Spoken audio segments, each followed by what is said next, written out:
DRPS2. Narito ang mga kasanggang tumatangkilik ng ating paboritong produkto ng Jmar Herbs Incorporated. Pakinggan po natin si Nanay.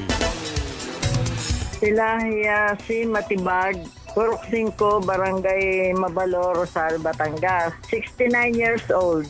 Marcafe brown rice po ang iniinom ko dahil sa aking migraine at saka yung diabetic po ako ay di bawal nga po ang asukal. DRPS2.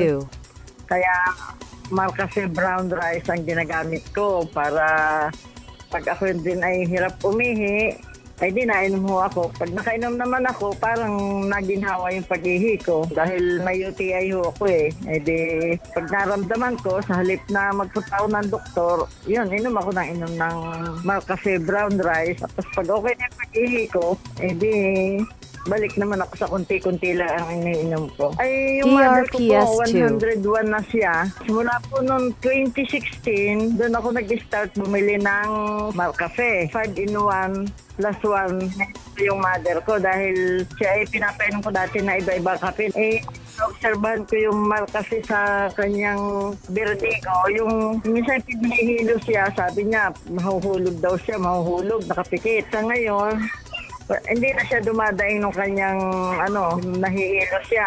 Hindi na rin ako bibili ng gamot DRPS2. na Stugeron niya tayo, 100 plus ang isang tableta. Ay, hindi na ako nakakapili. Yun na lang Marcafe. Ay, di yung pong ibang hindi pa nakakasubok. Ay, inaano ko naman po na uminom din sila para masubukan nila. Kaya kahit yung pamangkin ko dito, kapag dadaing ng hirap umihi, binibigyan ko ng Marcafe brown rice at kaya inumin mo yan para umayos yung pag-ihi mo. Kaya inaano ko din sa kanila na pag yun na lang ang inumin nila. DRPS2. Subukan din po ninyo uminom nitong Marcafe brown rice. Talagang kaya hindi na rin ako tumitigil ng paggamit nito.